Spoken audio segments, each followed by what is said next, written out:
When you hear any political candidate for office, any journalist referring to it as a peace plan, you really need to stop and think twice about that, because this is a plan for apartheid. This is a plan for settler colonialism, as Professor Khalidi mentioned earlier before the break.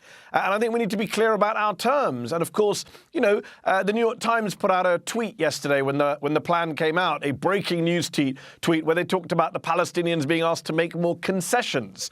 Just that language that we have here in the US about Israel-Palestine, the idea that an occupied people who've had their land stolen from them are expected to concede that land to the people who have occupied them and stolen their land. It's madness. It's not language we would use in any other walk of life or in any other conflict. We don't use it in the context of Crimea, Ukraine, and Russia. But we do use it, and we have used it for years in the Middle East in relation to the occupied territories. What's so interesting about the current moment, of course, is that Donald Trump, there's always a silver lining to Donald Trump's awfulness, and that is that he takes any issue, and he's so extreme on it.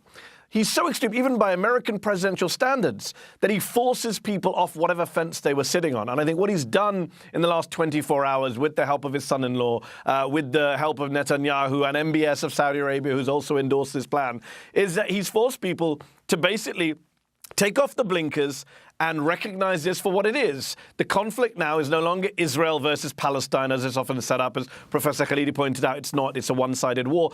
But it's apartheid. And Americans now have to decide, do they support apartheid or do they not support apartheid? There's no more nonsense about two-state solutions and all of that rubbish. That's gone. That's finished, finally over. No one pretends it's still there on the table. It's, do you support apartheid or do you not support apartheid? That is what we should be asking Democratic presidential candidates, and that is what journalists should be discussing in the media, in their op-eds, in their cable news discussion panels.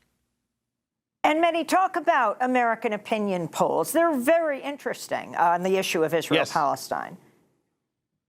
So we are often told by supporters of the Israeli occupation in Washington, D.C., especially Republicans, that the reason the United States backs Israel so blindly, gives it billions of dollars, turns a blind eye when it massacres children in Gaza, is because American public opinion is behind Israel, because Americans want to support the, quote, only democracy in the Middle East, as is often sold, which is not actually true. Going back many, many years, if you look at the polling on this subject, most Americans, the majority or plurality of Americans, say they don't want the United States to take the side of Israel or the Palestinians. They want the United States to be what it claims to be, but of course is not, and that is an honest broker, an impartial outside force, which it's never been, of course. And what's so interesting is I think it was about a year ago, the University of Maryland, Shibli Telhami, who's a great academic and pollster, carried out